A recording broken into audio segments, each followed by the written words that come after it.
Hello and welcome to NCERT zone. Kiran के SSC reasoning को discuss कर रहे हैं, उसको समझने की कोशिश कर रहे हैं, सॉल्व करने की कोशिश कर रहे हैं। कल हमने शुरू किया था इस सीरीज़ को और कल हमने बात की थी एनालॉगी एंड सिमिलैरिटी के बारे में। आज के इस वीडियो में हम बात करेंगे क्लासिफिकेशन के बारे में। क्लासिफिकेशन अगर आप किरण एसएससी में देखोगे तो ये 4th चैप्टर है।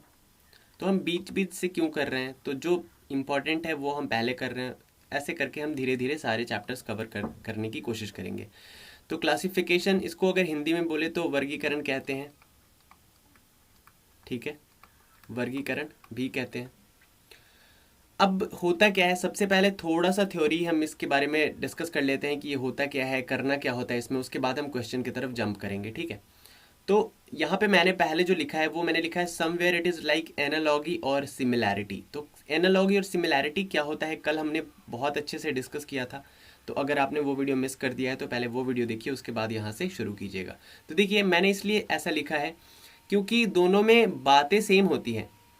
क्लासिफिकेशन में भी हम क्या कर रहे हैं, क्लासिफिकेशन में भी हम ग्रुपिंग कर रहे हैं अलग अलग ऑब्जेक्ट्स को उसके कॉमन प्रॉपर्टी के बेसिस पे, जैसे शेप के बेसिस पे, साइज के बेसिस पे, कैटेगरी के बेसिस पे, कलर के बेसिस पे, या उनमें जो भी कॉमन कैरेक्टरिस्टिक्स हैं उनके बेसिस पे हम उनको क्लासीफाई कर रहे हैं। बस एक बेसिक सा जो डिफरेंस है क्लासिफिकेशन में और एनालॉगी में, वो ये है कि एनालॉगी में जो हम कह रहे थे, एनालॉगी में जो हम फाइंड कर रहे थे, वो हम फाइंड कर रहे थे क्या, सिमिलैरिटी को फाइंड कर रहे थे। यानी कि जो चीज़ें सिमिलर थी ना, वो हमारा आंसर हो रहा था। आंसर क्या हो रहा था उसमें, सिमिलर चीज़ें। बट यहाँ पे जो आंसर होगा ना, क्लासिफिकेशन की अगर हम बात करें तो यहाँ पे जो आंसर हमें निकालना है, जो हमें फाइंड करना है, वो हमें ऑड चीज़ें फाइंड करनी है। क्योंकि क्लासिफिकेशन में जो क्वेश्चन रहेगा उसके जैसा आपके पास जो ऑप्शंस, 4 ऑप्शंस रहेंगे ना, तो 4 में से 3 ऑप्शंस सेम टू सेम रहेंगे जैसा आपके पास वो पहले जो क्वेश्चन रहेगा, ठीक है। जैसे मान लीजिए कि क्वेश्चन में कोई एक आपके पास, ये देख लीजिए, एक रिलेशन दिखा रहा है, जैसे 2 and 4, ये क्वेश्चन है, ये क्वेश्चन है, और इसके बाद 4 ऑप्शंस है, A B C D। तो यहाँ पे दिखा दिया आपका 3 and 6, 6 and 12, 5 and 10, उसके अलावा 1 and 3। तो यहाँ पे जो है अब आपको रिलेशन फाइंड करना है कि भाई रिलेशन क्या है। तो ये साफ देख के पता चल रहा है कि अच्छा, ये जो है डबल है, पहले का डबल दूसरा है, यानी कि 2 का डबल करेंगे तो 4 हो जाएगा। यानी कि पहला जो होगा ना, आई मीन दूसरा जो नंबर होगा वो पहले का डबल होना चाहिए। तो ये है क्या, डबल, बिल्कुल है। तो ये सिमिलर हो गया इसके सिमिलर, ये भी उसके सिमिलर हो गया, ये भी सिमिलर हो गया क्योंकि 5 का डबल 10 है। बट यहाँ पे बात करें तो 3 है ना, ये ट्रिपल हो गया 1 का, तो ये ऑड हो गया। ये तो हमारा आंसर क्या होगा, ये वाला डी ऑप्शन हमारा आंसर हो जाएगा। तो इस तरीके से आपको ऑड चीज़ें क्या करनी है, फाइंड आउट करनी है, और वही आपका आंसर हो जाएगा। तो बेसिक डिफरेंस आपको समझ में आ गया होगा। क्लासिफिकेशन में हमें ऑड चीज़ें ढूंढनी है और एनालॉगी में हमें क्या ढूंढना था, एनालॉगी में हमें सिमिलर चीज़ें ढूंढनी होती थी। क्लियर, ये बस यही डिफरेंस है।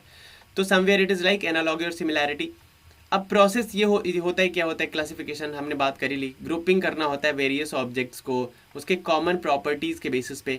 कॉमन प्रॉपर्टी क्या क्या हो सकता है, तो शेप के, साइज के, कैटेगरी के, कलर के, उसके ट्रेट के, मतलब जो लक्षण है ना, ट्रेट्स, वेट, ट्रेट्स, उसके बेसिस पे भी हम इसको डिफ्रेंशिएट कर सकते हैं। उसके बाद जो मैंने अभी बताया कि सारे के सारे आइटम ना, सारे के सारे आइटम एक्सेप्ट 1, एक को छोड़कर के सभी जो ऑप्शंस आपके होंगे ना, वो सर्टेन रूल या पैटर्न और फॉलो कर रहे होंगे, या फिर उनके पास ना कॉमन प्रॉपर्टीज होगी एक को छोड़ करके, ठीक है। इस बात को बिल्कुल ध्यान में रखिएगा। तो जो ऑड हो जाएगा वही आपका आंसर हो जाएगा, ठीक। आई होप यहाँ तक बहुत क्लियरली आपको समझ में आ गया है। अब हम थोड़ा बहुत बात कर लेते हैं इसके टाइप्स की, कि कितने टाइप के क्वेश्चन आ सकते हैं। वैसे अगर हम किरण एसएससी की बात करें रीजनिंग की, तो उसमें 4 टाइप्स के दिए हुए हैं। सब में से हम आज 5 क्वेश्चंस करेंगे ताकि आपको समझ में आ जाए। वैसे उसमें 4 ही टाइप्स दिए हुए हैं, बट थोड़ा बहुत घुमा के ना सेम क्वेश्चन देता है। तो मतलब आपने अगर ये वाला वीडियो पूरा कर लिया तो एक भी टाइप आपका छूटेगा नहीं, सब आप कर ले जाओगे। एग्जाम में जो भी आपसे पूछते आप आराम से कर लोगे, ठीक है। बस एक ही बात यहाँ पे क्या याद रखनी होती है कि जो क्लासिफिकेशन करते टाइम, जब मैंने एनालॉगी मैंने आपको समझाया था, तो उस टाइम भी मैंने बोला था कि इस ऐसे सीरीज में ना, ऐसे रीजनिंग में आपका क्या काम करता है, देखिए कॉमन सेंस तो काम करता ही करता है, ठीक है। आपके डे टू डे जो ऑब्जर्वेशंस है वो तो काम करते ही करते हैं, उसके अलावा आपका नॉलेज यहाँ पे टेस्ट होता है। नॉलेज टेस्ट होने का ये मतलब है कि आपके पास कितना नॉलेज है, जनरल नॉलेज आपका कितना स्ट्रांग है। आपकी थोड़ी बहुत इंग्लिश यहाँ पे टेस्ट होती है कि आपकी जो वोकैब है ना, वो कितना बढ़िया है, वोकैबलरी कितनी सही है।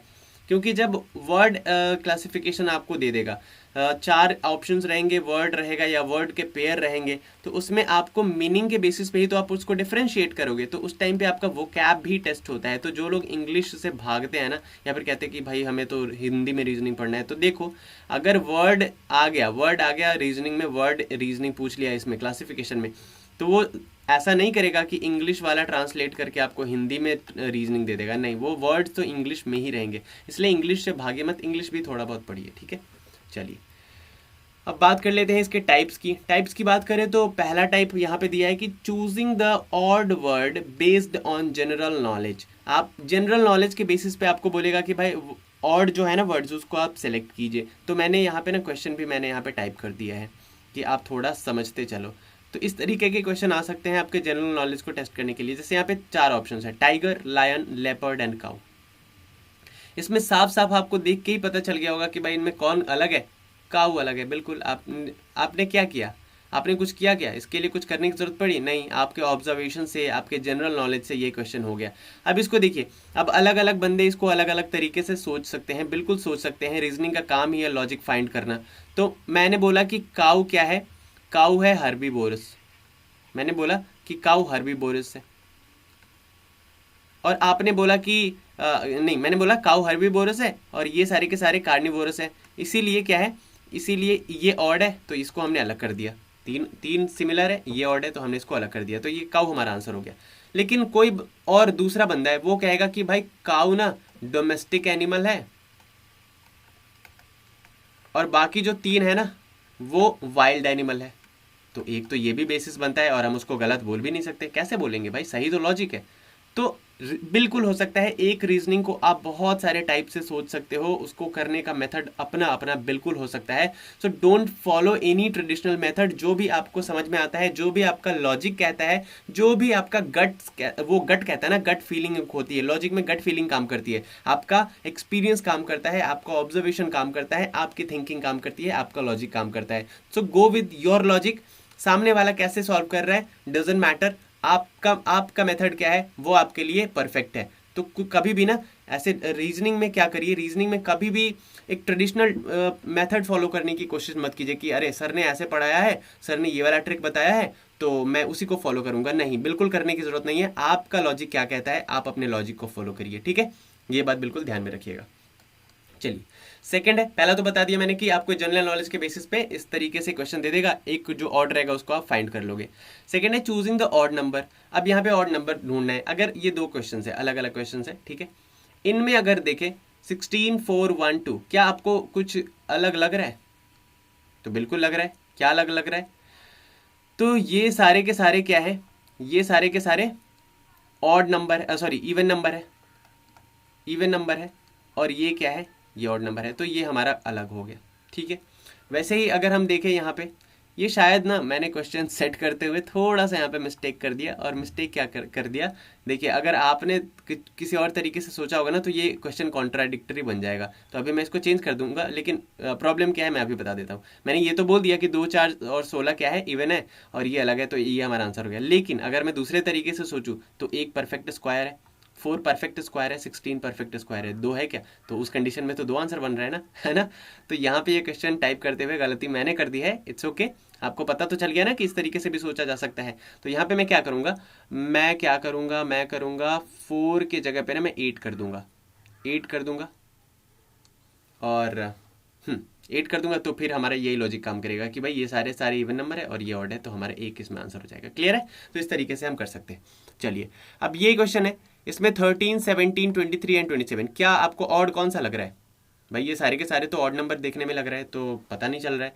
तो आप ऐसा भी सोच सकते हो कि 1 और 3 को हम जोड़ लेते हैं तो 1, 3, 4 होता है, 7, 1, 8 नहीं, ये लॉजिक भी काम नहीं किया। तो फिर कैसा लॉजिक, जितना भी तरीका हो सकता है ना, आप जितना भी सोच सकते हो बिल्कुल सोचो, बट एग्जाम से पहले सोचो, प्रैक्टिस के टाइम पे सोचो। एग्जाम में जाना है और आपको देखना है कि अच्छा 13 प्राइम नंबर है, किसी से भी नहीं कट रहा है, अपने को छोड़ करके और एक को छोड़ करके। 17 भी प्राइम है, 23 भी प्राइम है, लेकिन 27 क्या प्राइम है? नहीं, this is not a prime number, इसीलिए 27 is odd and this is your answer. Clear है?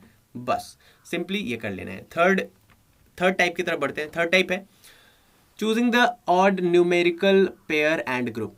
हो सकता है कि आपको इस तरीके के pair they they, groups they दे और बोले कि भाई इन चारों ग्रुप में, चारों पेयर में कौन अलग है। ठीक है, इस तरीके से भी दे सकता है।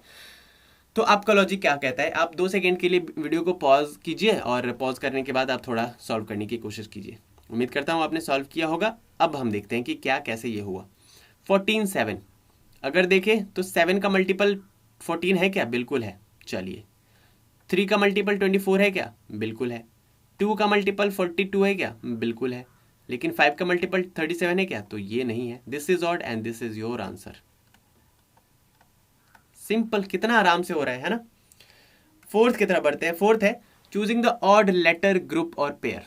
आपको हो सकता है दे दे कि कुछ, जैसे यहाँ पे न्यूमेरिकल पेयर्स दे दिए थे ना, यहाँ पे लेटर्स के पेयर दे देगा आपको और बोलेगा कि इन पेयर्स में से कौन ऑड है। ये 4 पेयर है, इन चारों में कौन ऑड है। यही तो है हमारा क्लासिफिकेशन। तो वॉल्यूम और लीटर की बात करें तो वॉल्यूम को लीटर में हम मेजर करते हैं, बिल्कुल सही। टाइम को सेकंड में मेजर करते हैं, ऐसा यूनिट है, बिल्कुल सही। लेंथ को मीटर में मेजर करते हैं, बिल्कुल सही। प्रेशर को क्या बैरोमीटर में मेजर करते हैं? नहीं, बैरोमीटर कोई स्केल थोड़ी है मेजरमेंट का। बैरोमीटर तो एक डिवाइस है। इस डिवाइस के थ्रू हम क्या करते हैं? इस डिवाइस के थ्रू हम मेजरमेंट करते हैं। This is not an unit, this is device. तो डिवाइस क्या होगा? डिवाइस अगर है, मैंने डिवाइस की स्पेलिंग सही लिखी है क्या? I think this is the spelling, yes, ये वाली स्पेलिंग डिवाइस की सही होगी। तो बैरोमीटर क्या है? बैरोमीटर एक डिवाइस है, इसीलिए ये ऑड है। बाकी सारे के सारे यूनिट्स हैं, इसीलिए ये सारे सिमिलर हैं और ये ऑड है, तो ये वाला हमारा आंसर हो जाएगा। क्लियर है? चलिए आगे बढ़ते हैं।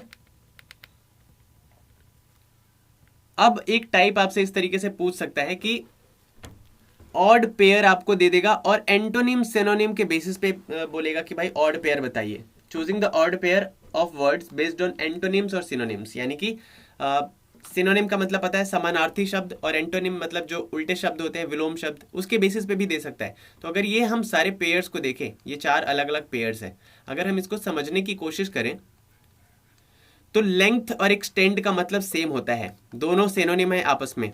ड्यूरेशन और पीरियड का मतलब सेम होता है। टाइम और स्पैन का मतलब भी सेम होता है। तो दीज ऑल आर सिमिलर, ये तीनों के तीनों सिमिलर है। बट डे और नाइट का बोले तो ये तो भाई एंटोनिम है ना, ये तो ऑपोजिट है।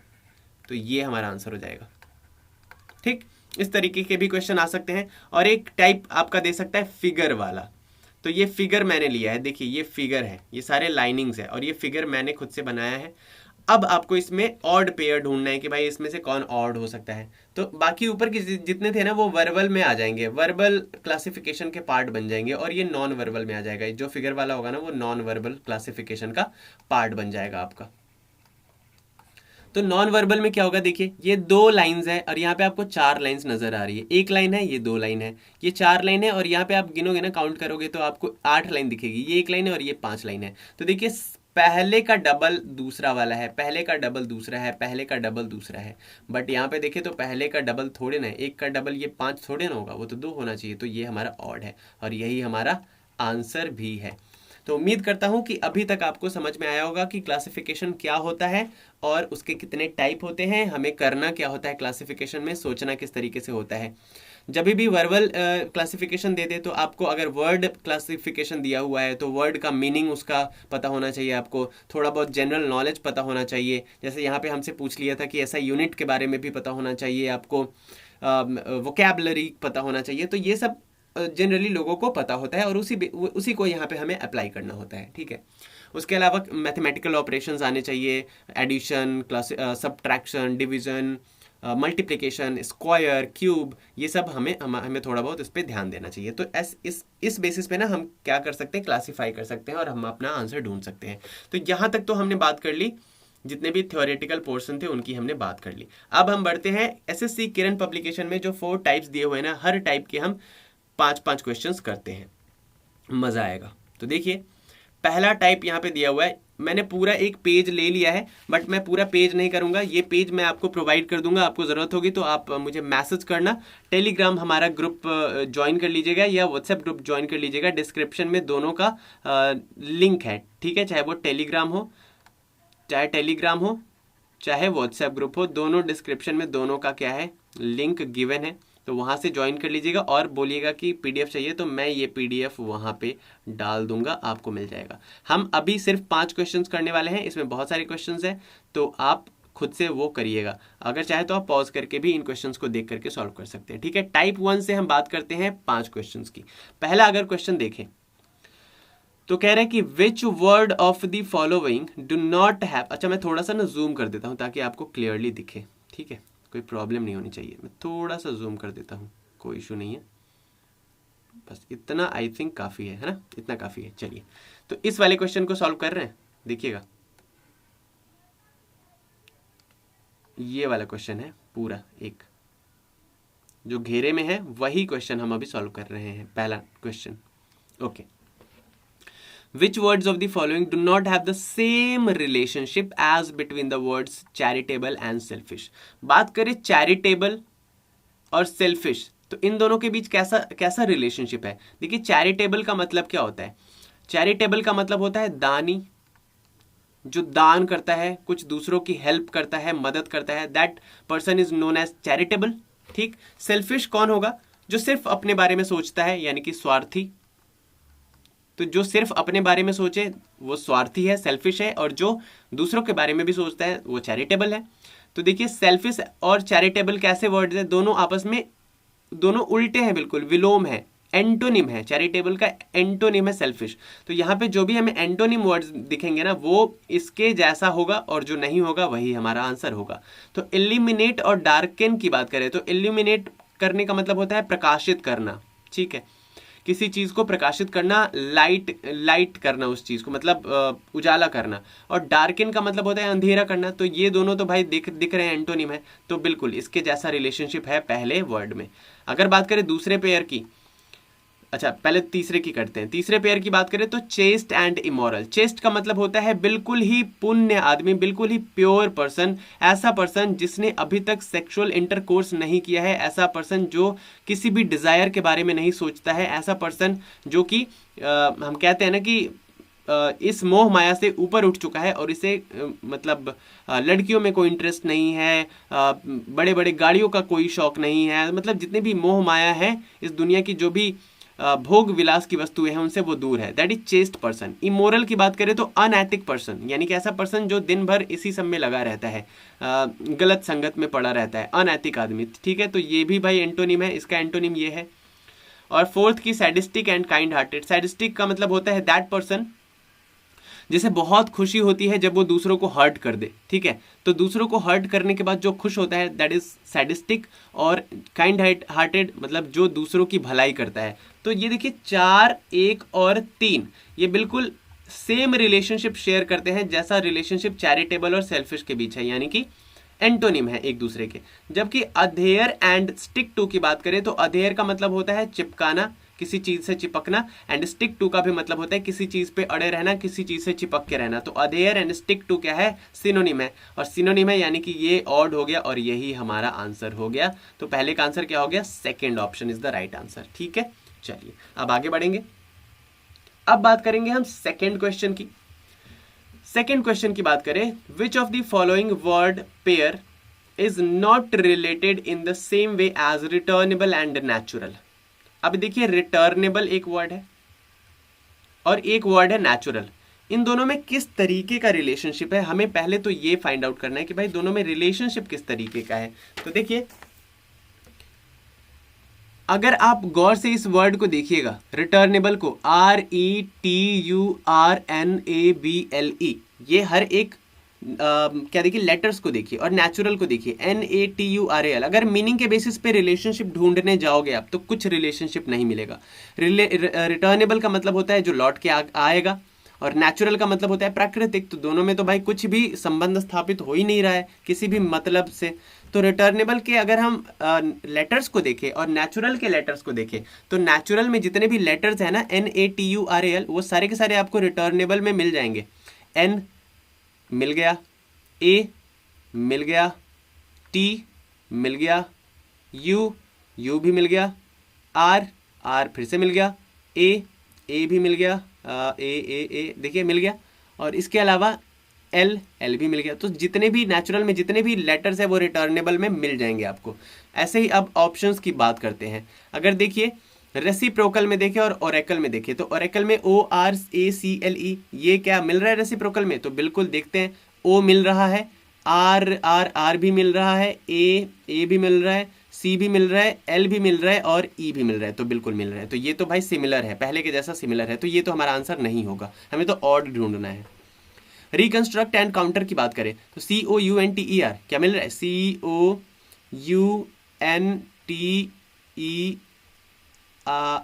देखिए मिल गया। तो ये भी सिमिलर है, ये भी हमारा आंसर नहीं है। डिपार्टमेंट एंड मॉडरेट की बात करें तो MODERATE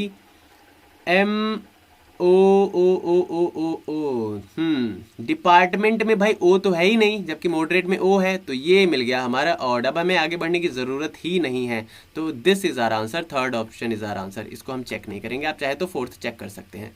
नेक्स्ट है, अब देखिए थर्ड क्वेश्चन है withdrawal, deduction, deposit and debit, इनमें से ऑड कौन सा है?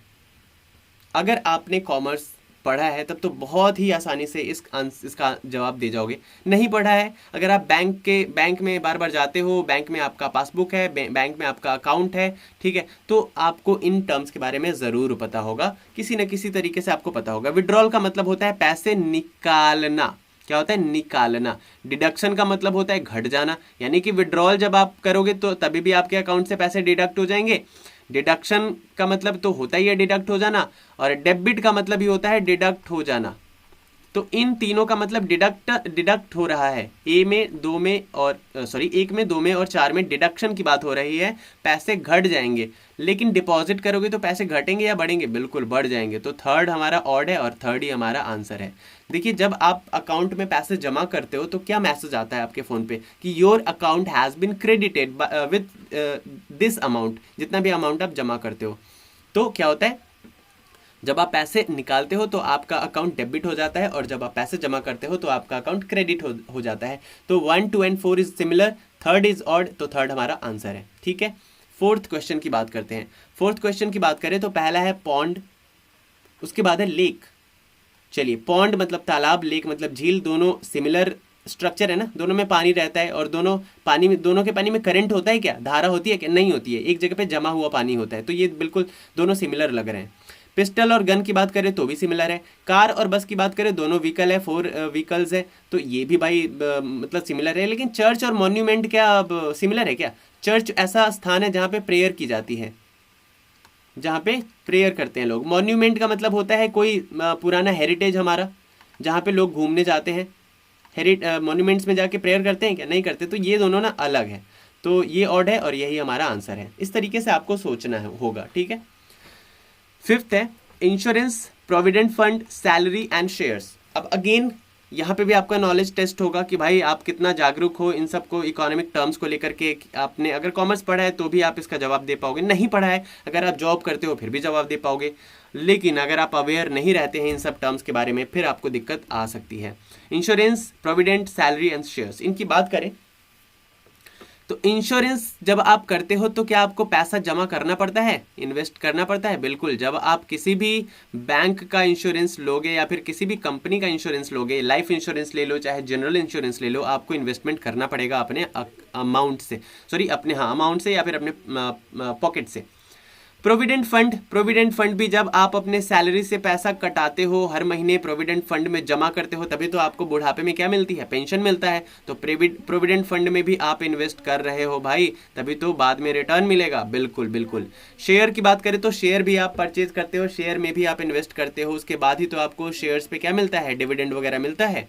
जबकि सैलरी की बात करें तो सैलरी में आप कुछ इन्वेस्ट नहीं करते हो, सैलरी में आप काम करते हो और सैलरी के बदले में आपको जो रेम्यूनरेशन मिलता है दैट इज योर सैलरी। तो salary is odd and this is our answer. Okay, चलिए, तो यहाँ पे हमने 5 क्वेश्चंस डिस्कस किए। उम्मीद करता हूँ किस तरीके से हमें वर्ड क्लासिफिकेशंस को सॉल्व करना है, किस तरीके से सोचना है, किस तरीके से हमारा नॉलेज टेस्ट यहाँ पे होता है, किस तरीके से हमें अपना जनरल नॉलेज इंप्रूव करना है, वोकैबुलरी इंप्रूव करना है, ये सब आपको समझ में आ गया होगा। तो अब हम बात करेंगे सेकंड इसका जो टाइप है उसकी, ठीक है। तो ये क्वेश्चंस मैं आपके लिए यहाँ पे छोड़ देता हूँ, मैं एक बार इसको जूम आउट कर देता हूँ ताकि क्या हो जाए, ताकि आपको ये क्वेश्चन मिल जाए। तो चलिए मैं एक बार ना यहाँ पे एक सेकेंड रुक जाइए। हाँ, अब आप चाहे तो इन क्वेश्चंस का क्या कर सकते हैं, स्क्रीनशॉट ले सकते हैं। तो प्लीज़ स्क्रीनशॉट ले लीजिए, मैं धीरे धीरे आगे बढ़ाता हूँ, स्क्रीनशॉट ले लीजिए, ठीक है। ले लिया होगा उम्मीद करता हूँ, ओके। अब ले लीजिए। तो स्क्रीनशॉट हमने ले लिया होगा। अब हम क्या करेंगे, अब हम सेकंड इसके टाइप की ओर बढ़ेंगे। इसका भी एक बार स्क्रीनशॉट ले लीजिए। ये टाइप 1 के ही क्वेश्चन है सारे, वैसे तो बहुत सारे क्वेश्चन है, बस जितना इस पेज में है उतना आप ले लीजिए, बाकी इतना भी कर लीजिएगा तो काफ़ी है। ये ले लीजिए। चलिए अब मैं इसको जूम इन करूंगा और टाइप 2 के क्वेश्चंस को हम सॉल्व करेंगे, ठीक है। थोड़ा और एक बार और कर देता हूं। चलिए ये यहाँ पे आ गया हमारा टाइप 2, ठीक है, टाइप 2। अब टाइप 2 के क्वेश्चंस को हम सॉल्व करते हैं। देखिए इसमें कह रहा है कि in each of the following questions select the one which is different from other 3 alternatives. अब ऐसा तो मैंने आपको बताया था ना कि आपको पेयर दे देगा, न्यूमेरिकल पेयर्स, और बोलेगा कि भाई इसमें जो ऑड है ना इसको हटाइए, ठीक है, बोला था मैंने। तो पहला देखिए, इसमें डायरेक्टली कोई रिलेशनशिप हम इस्टेब्लिश नहीं कर पा रहे हैं। तो हम ना, मैंने शुरू में भी बताया था, पहले वीडियो में भी बताया था कि पहले ना बिल्कुल बेसिक आप कैलकुलेशन करने की कोशिश कीजिए। तो आपने जैसे यहाँ पे सम किया, सम करने पे क्या होगा, 729 एंड 639, ये क्या कितना हो जाएगा, ये 99 हो जाएगा। फिर इसको आप सम करोगे तो 404 एंड 114 हो जाएगा। तो इस तरीके से करेंगे तो भाई कोई रिलेशनशिप बन नहीं पा रहा है, सिमिलर रिलेशनशिप बन नहीं पा रहा है। तो यहाँ पे अगर हम इसको ना माइनस करके देखें, माइनस करके देखेंगे तो यहाँ पे आएगा 25, इसको माइनस करेंगे तो यहाँ पे आएगा कितना, 34, यहाँ पे माइनस करेंगे तो कितना आएगा, यहाँ पे माइनस करेंगे तो आएगा 25, और यहाँ पे माइनस करेंगे तो भी आएगा 25। तो भाई 1, 3 एंड 4 में तो 25 आ रहा है, यानी कि this all are similar, but ये हमारा ऑड है, यही यानी कि यही हमारा आंसर है, ठीक है। चलिए तो ये पेयर ऑड है। सेकेंड है 84, 67, एक पेयर हो गया ये, एक पेयर हो गया ये, एक पेयर हो गया ये, और एक पेयर हो गया ये। तो इसमें क्या रिलेशनशिप है, इसमें ना, इसमें देखते हैं, अगर हम इसको मतलब ऐड करने की कोशिश करें तो 7, 4 कितना हो जाएगा, 7, 4 हो जाएगा 1, और 6, 7 एंड 8 151 हो जाएगा ये।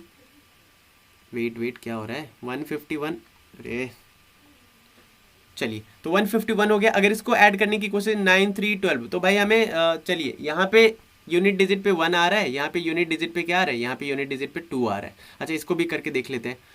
यूनिट डिजिट में क्यों ले रहा हूँ, क्योंकि मुझे पूरा नंबर नहीं लिखना पड़ेगा, ठीक है। अगर बाकियों के भी सम के यूनिट डिजिट पे 2 या 1 आ जाएगा तो मैं समझ जाऊंगा कि अच्छा सम सेम हो रहा होगा, इसीलिए यूनिट डिजिट पे इतना आ रहा है। नहीं होगा तो मैं पूरा भी करके देख लूंगा, कोई इशू नहीं है। बट यहाँ पे मैं करने गया तो यहाँ पे 7 आ गया, अरे यार ये तो यहाँ पे 1 आ रहा है यूनिट डिजिट, यहाँ पे 2 आ रहा है, यहाँ पे 7 आ रहा है, यानी कि एडिशन से हमारा काम चलेगा नहीं।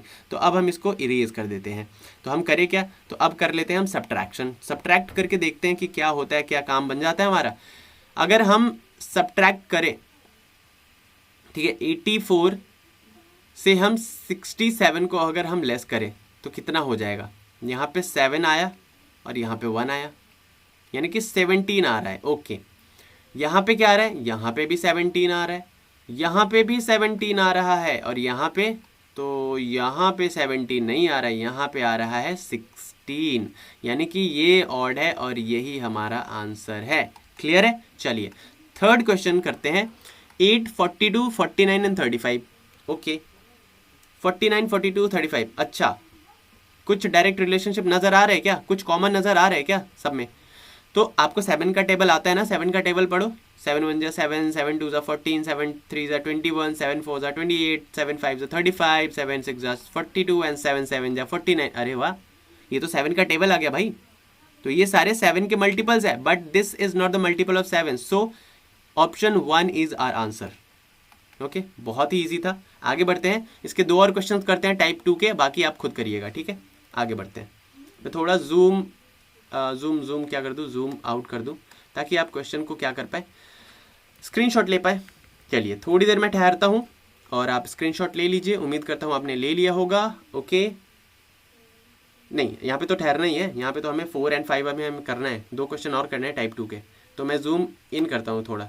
ओके, मैंने जूम इन कर दिया। अभी करते हैं 4 क्वेश्चन अगर करें तो देखिए 81, 243, 16, 64, 64, 192, 25 एंड 75। ओके, अच्छा यहाँ पे तो डायरेक्ट मुझे कुछ समझ में आ रहा है कि 25 को 3 बार अगर मल्टीप्लाई करें, 25 में 3 से मल्टीप्लाई करें तो 75 आता है। बढ़िया। 64 में 3 से मल्टीप्लाई करें तो 192 आता है। 81 में 3 से मल्टीप्लाई करें तो 243 आता है। बढ़िया, यानी है कि सब में 3 3 से मल्टीप्लाई कर रहे हैं, यानी कि ये जो सेकंड नंबर है ना, ये पहले का ट्रिपल है। ठीक है, पहले का ट्रिपल है।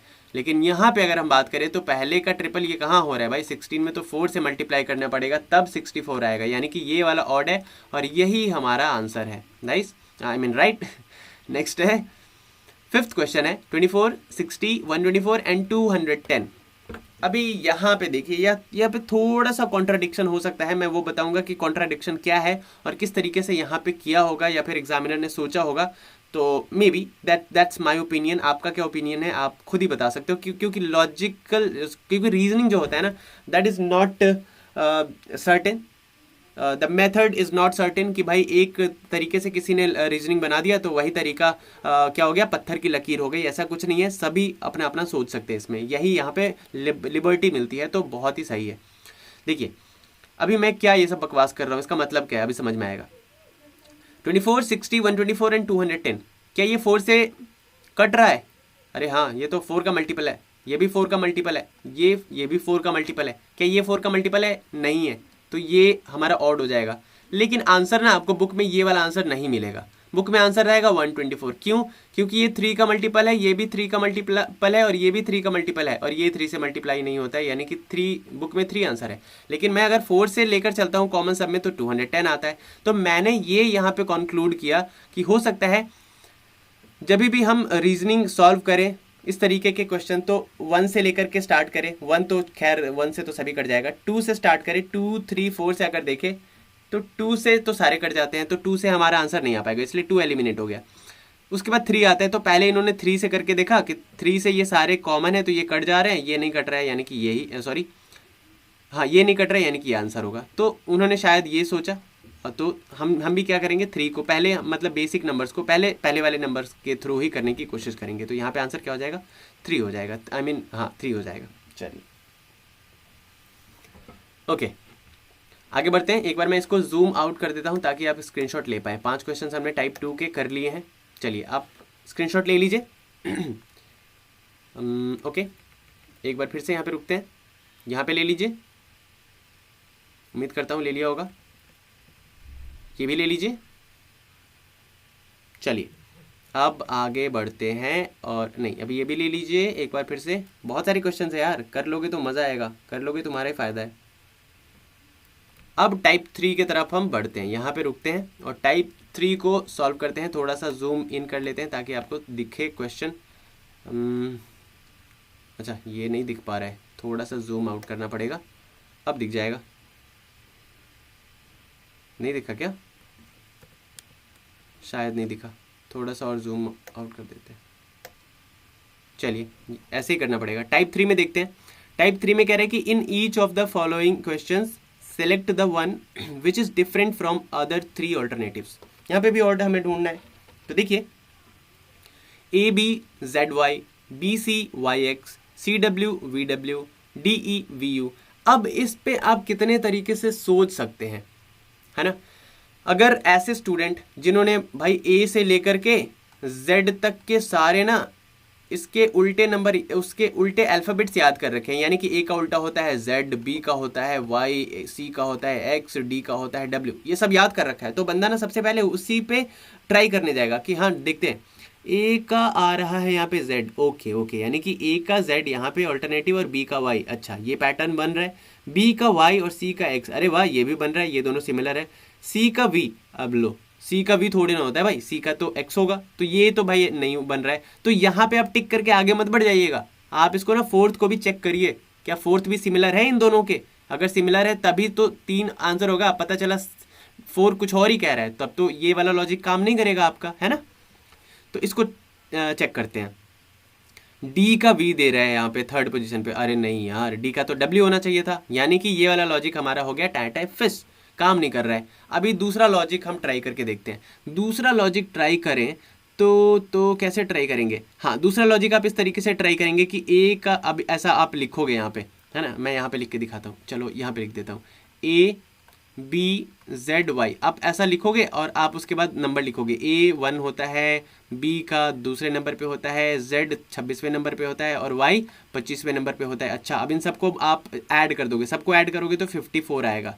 अब इसको आप ऐड करोगे, इसको जब ऐड करोगे आप तो बी दूसरे नंबर पे आता है, सी तीसरे पे, वाई 25वें पे और एक्स 24वें पे। अब इसको ऐड करोगे 26 और 26 और 28 54, अरे वाह, ये भी 54 आता है। चलो, ये दोनों 54 आ रहा है। अब आप इसको ऐड करने जाओगे, इसको जब ऐड करोगे तो सी आता है तीसरे पे, डी आता है चौथे पे, वी आता है आपका 22वें पे और जो डब्ल्यू है, डब्ल्यू एक्स वाई जेड, यानी कि डब्ल्यू आता है 23वें पे। तो 26 और 26, अरे यहाँ पे तो 52 ही आ पा रहा है, 52 आ रहा है। अब इसको फिर ऐड करोगे आप तो डी आता है चौथे पे, ई आता है 5वें पे, उसके बाद वी आता है 22nd पे और यू आता है 21 पे।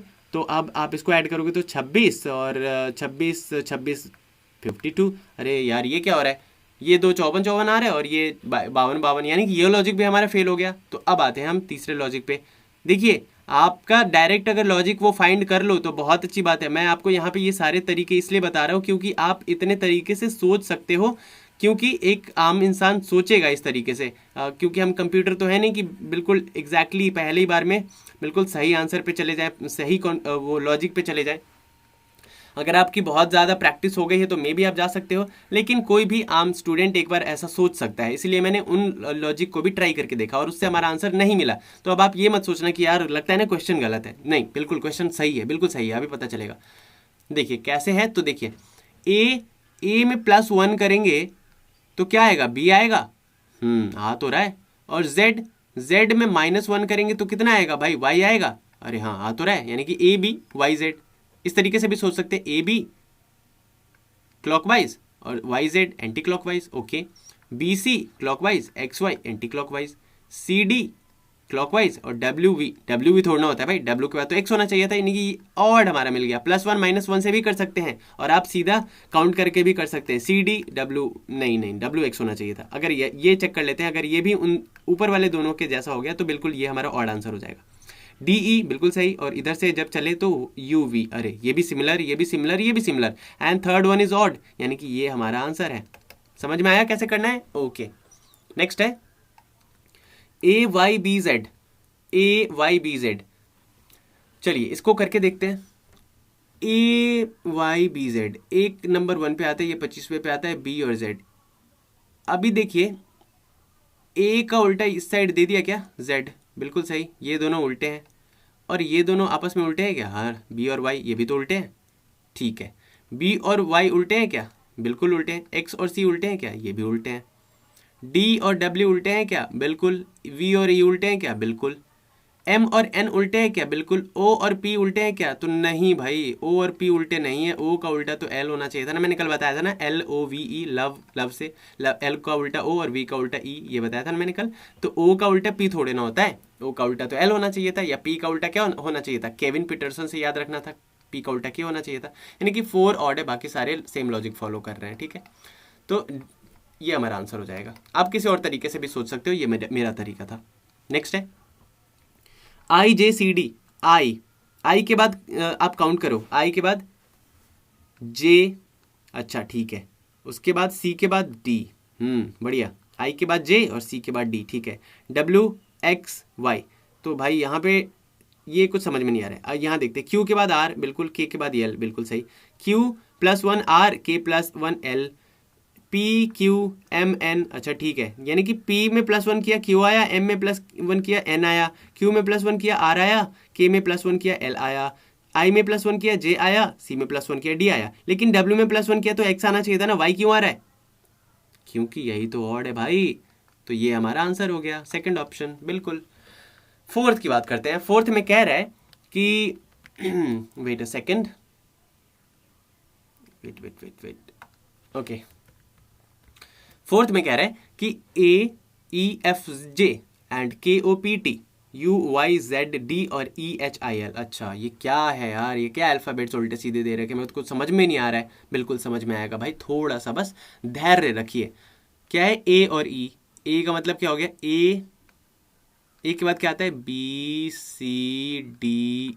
ओके, ए में क्या कितना जोड़ेंगे तो ये आएगा 1 2 3 4।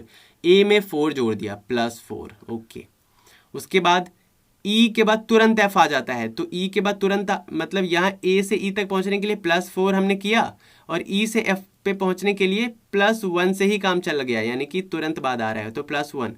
और एफ से जे तक पहुंचने के लिए क्या करना पड़ेगा, FGHIJ, यानी कि 1 2 3 4, अगेन 4 ऐड करना पड़ेगा। तो पैटर्न समझ में आ रहा है आपको, पहले से दूसरे पे पहुंचने के लिए +4 किया, दूसरे से तीसरे पे पहुंचने के लिए +1 किया, और तीसरे से चौथे पे पहुंचने के लिए फिर से +4 किया, यानी कि +4 जगह क्यों नहीं है यार, +4 +1 एंड +4, ये पैटर्न चल रहा है। मैं थोड़ा सा मिटाता हूँ, बाकी सब में भी हमें चेक तो करना है ना लॉजिक। तो क्या पैटर्न चल रहा था, +4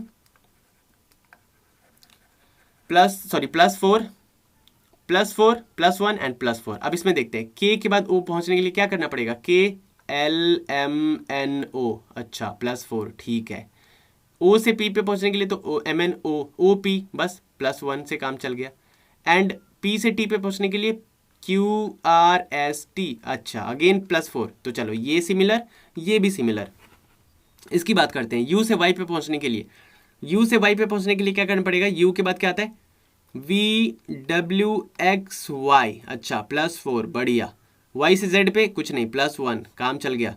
जेड से डी पे पहुंचने के लिए ABCD, अगेन +4। तो यहाँ पे भी सेम पैटर्न फॉलो हो रहा है, यानी कि यही ऑड होना चाहिए और यही आंसर होना चाहिए। तो आप चेक नहीं भी करोगे तो कोई दिक्कत नहीं है, लेकिन क्योंकि हम यहाँ पे प्रैक्टिस के लिए ही हैं तो हम तो चेक कर ही सकते हैं। We are not sitting in the exam, तो हम यहाँ पे चेक कर लेते हैं। ई और एच के बीच हम डिफरेंस पता करते हैं। ई के बाद क्या आता है, FGHI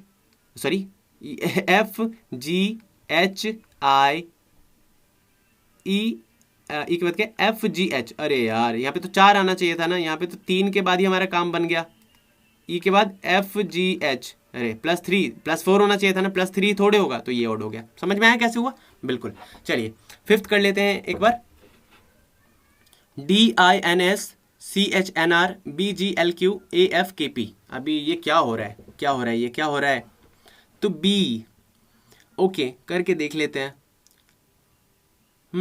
डी का पोजीशन क्या है भाई, डी कौन से पोजीशन पे आता है, ऐसे तो हमें कुछ समझ में नहीं आ रहा है। डी को अगर करके देखें, डी के बाद DEFGHI। अच्छा क्या हो रहा है, डी के बाद देखें तो आई तक पहुंचने के लिए कितना करना पड़ेगा, डी के बाद क्या होता है FGHI, यानी कि +4। ओके, आई से एन पे पहुंचने के लिए आई के बाद JKLMN, यानी कि 1 2 3 4 +5।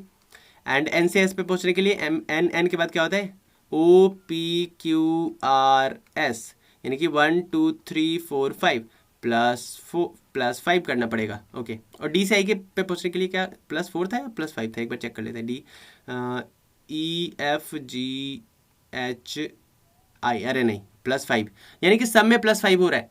डी से आई पे भी पहुंचने के लिए +5, आई से एन पे पहुंचने के लिए +5, और एन से एस पे पहुंचने के लिए भी +5 करना होगा। अगर आपको प्लस माइनस में कंफ्यूजन हो रही है ना, तो आप फिंगर पे काउंट कर सकते हो। देखिए डी के बाद से गिनना शुरू कीजिए, कितने आ रहा है डी के बाद से। आप गैप भी काउंट कर सकते हो, आप गैप काउंट करोगे ना तो बोलोगे अरे यार ये तो 4 के बाद ही आ रहा है। तो हाँ, आता 4 के बाद ही है, लेकिन हम उसको +5 लेते हैं क्योंकि हम इंक्लूड करते हैं दूसरे नंबर को भी, मतलब आने वाले नंबर को भी। ठीक है, जैसे मैं एक बार आपको क्लियर कर दूं, जैसे डी से आई पे पहुंचना है, तो डी से आई पे पहुंचना है, ठीक है, तो बीच में क्या क्या आएगा, डी के बाद ABCDEFGH, आई पे पहुंच गए।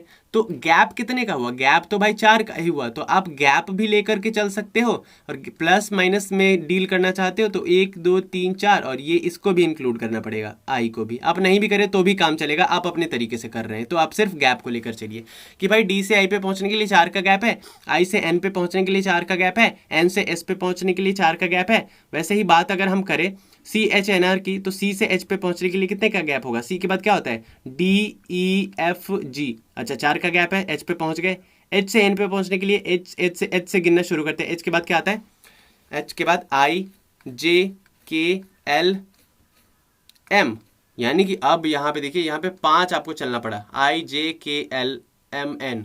अच्छा, यानी कि 4 का गैप इसमें था, इसमें 5 का गैप आ रहा है। बाकी में देखते हैं कितना कितना गैप है। बी से जी पे पहुंचने के लिए तीसरे में अगर देखें तो बी से जी पे पहुंचने के लिए CDEF पहुंच गए जी पे, यानी कि 4 का गैप है बिल्कुल। जी से एल पे पहुंचने के लिए जी के बाद गिनना शुरू करते हैं, HIJK पहुंच गए एल पे, यानी कि 4 का गैप है। एल से क्यू पे पहुंचने के लिए एल के बाद से गिनना शुरू करेंगे, MNOP पहुंच गए क्यू पे, यानी कि 4 का गैप है। यहाँ पे भी 4 का गैप सारे लेटर्स में, यहाँ पे भी 4 का, और इसमें भी 4 का ही गैप होगा, लेकिन इसमें भाई 5 का गैप हो गया इस एच से एन में पहुंचने के लिए। लेकिन यानी कि 2 जो है ना ऑप्शन, ये ऑड है और यही हमारा आंसर है। ठीक है, चलिए आगे बढ़ते हैं।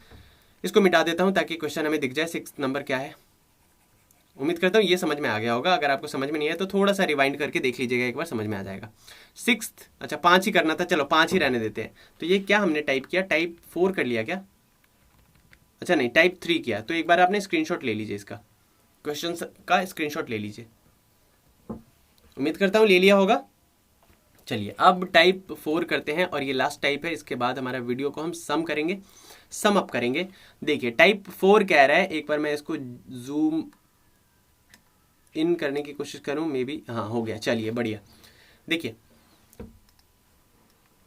कह रहा है कि in each of the following questions find out the wrong number in the series. Wrong number अब आपको देखिए, चाहे आप क्लासिफिकेशन ले लीजिए, चाहे आपका जो सीरीज के क्वेश्चंस होते हैं ना, उसमें भी इस तरीके के क्वेश्चंस देखने को मिलते हैं। तो एक ही तरीके से क्वेश्चन बहुत सारे चैप्टर्स में आपको देखने को मिलेंगे। तो आप जो परेशान होते रहते हो कि यार सीरीज भी करना है, क्लासिफिकेशन भी करना है, एनालॉगी भी करना है, यार सब में सेम ही क्वेश्चंस तो रिपीट हो रहे हैं। तो जो भी चैप्टर कर रहे हो ना, मन से करो, हर एक चैप्टर में वो काम आने वाला है। क्लियर है? चलिए तो यहाँ पे क्या है, find the odd one out. अब ऑड वन आउट करना है। तो 441 हमने देखा, 484 देखा, 529, 566, 625। अरे यार ये मतलब कुछ सुना सुना सा नंबर लग रहा है, ऐसा मतलब ना, तेरा थोबड़ा कहीं सुनेला लगता है, हाँ तेरी शक्ल कहीं नहीं, हाँ जो भी था, I don't know remember what was the dialogue. ठीक है, तेरा थोबड़ा कहीं सुनेला लगता है, ये बस मुझे याद है। तो इसका भी थोबड़ा ना कहीं सुनेला लगता है। तो थोबड़ा क्या है इसका, 441। ये भाई 21 का तो स्क्वायर है। अरे यार 21 का तो स्क्वायर है। अब बात करें 484 की, तो ये 22 का स्क्वायर है ने, है ना। 529 23 का स्क्वायर है। 625 25 का स्क्वायर है, लेकिन 566 किसी का स्क्वायर है क्या? अरे नहीं यार, नहीं है। यानी कि this is the odd one, and इसको हमें आउट कर देना है। तो इसको बोलेंगे out, get out of my house. तो 566 is the right answer. Actually this is wrong answer, but for us this is right answer. Clear? उसके बाद है 232, 343, 454, 564, 676। अब देखिए, अब आप यहाँ पे डायरेक्ट चले जाओगे स्क्वायर करने, क्यूब करने, आपको कुछ समझ में नहीं आएगा। अरे यार, तो आप ना बेसिक पे आ जाइए, बेसिक पे आ जाइए। मैंने क्या बोला था, बेसिकली आपको क्या करना है कि ऑड कर मतलब ऐड करके देख लीजिए, सबट्रैक्ट करके देख लीजिए। तो 232 और 343 के बीच अगर आप अंतर देखने जाओगे ना, डिफरेंस, तो आपको मिलेगा कि 111 का डिफरेंस है ना। अरे हाँ है, बिल्कुल है। सेम अगर 343 से 454 पे पहुंचना है, तो यहाँ पे भी 111 ऐड कर रहे हो आप, यानी कि यहाँ पे भी 111 का डिफरेंस है। 454 से 464 में भी 111 अगर हम ऐड करते तो कितना आता, 565 आना चाहिए था, बट यहाँ पे तो 564 आ गया भाई। तो यहाँ पे हमने कर दिया गड़बड़, है ना। अब खुद ऐड कर लो ना, अब इसमें भी 111 ऐड कर दोगे तो ये 676 आ जाएगा। तो 564 ऑड है, और यही हम इसको आउट कर देंगे। ठीक है, आगे बढ़ते हैं। नेक्स्ट है थर्ड क्वेश्चन, 7, 9, 11, 12, 14 एंड 15। इसमें आपको ऑड नंबर ढूंढना है। तो आप थोड़ा पॉज करिए और ढूंढने की कोशिश कीजिए। ठीक है, 5 सेकेंड का टाइम है। टिक टिक 1, टिक टिक 2, टिक टिक 3, टिक टिक 4 एंड टिक टिक 5। अब आपका टाइम हो गया समाप्त। देखिए क्या समझ में आया आपको, अब आप जाओगे देखने की 7, 2 ऐड किया 9, 2 ऐड किया 11, ओके, तो 2 2 का पैटर्न बन रहा है। यहाँ पे 12, अरे यार ये गलत है, आप ऐसा बोल के आगे निकल जाओगे तो भाई गलत हो जाएगा आपका आपका क्या आंसर, क्योंकि लंबी सीरीज है। आप कैसे डिसाइड कर सकते हो बस शुरू के 4 नंबर को ही जज कर लोगे, ऐसा थोड़ी होता है। तो 7 में 2 ऐड किया 9, 9 में 2 ऐड किया 11, 11 में 2 ऐड करते तो 13 होता है, लेकिन 13 में 2 ऐड करते तो क्या 14 होता? नहीं ना, 15 होना चाहिए था। तो यार वो वाला लॉजिक तो आपका हो गया फेल, ठीक है, वो वाले लॉजिक से नहीं हो पाएगा, उनसे ना हो पाएगा बेटा। तो करना क्या होगा, किसी किसी सीरीज में ना डबल वो चल रहा होता है, डबल सीरीज चल रहा होता है, उसको डबल सीरीज कहते हैं, जैसे ऑल्टरनेट सीरीज उसको कहते हैं। तो 7 से 11 पे पहले पहुंचते हैं, एक को छोड़ देते हैं, तो 4 का डिफरेंस आया, वाह बिल्कुल सही। 11 से यहाँ पे पहुंचे 14 पे, तो कितने का डिफरेंस आया?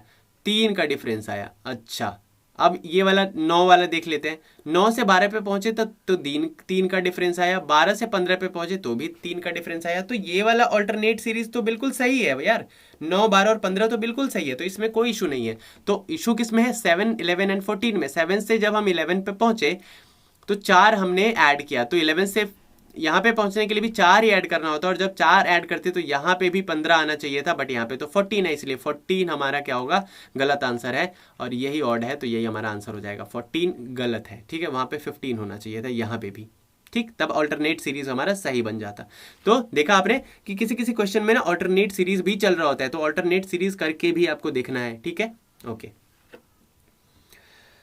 नेक्स्ट है 4, 10, 22, 46, 96, 190 एंड 382। अच्छा, अब ये कैसे है, ये थोड़ा सा हम ऐड करके देख लेते हैं। अगर हम 4 से 10 पे पहुंचे तो कितना ऐड करना पड़ेगा? +6, ठीक है। 10 से 22 पे पहुंचे तो कितना ऐड करना पड़ेगा? 12, ओके। 22 से 46 पे पहुंचे तो कितना ऐड करना पड़ेगा? 24, बिल्कुल। अब देखा आपने, ऑब्जर्व किया, 6 यहाँ पे ऐड किया, 6 का डबल यहाँ पे ऐड किया, सॉरी हाँ 6 का डबल 12, 12 का डबल 24 यहाँ पे ऐड कर रहे हैं, यानी कि अब 24 का डबल यहाँ पे 48 ऐड करना होगा ना। और जब 48 ऐड करेंगे इसमें 46 में, तो यहाँ पे कितना आएगा?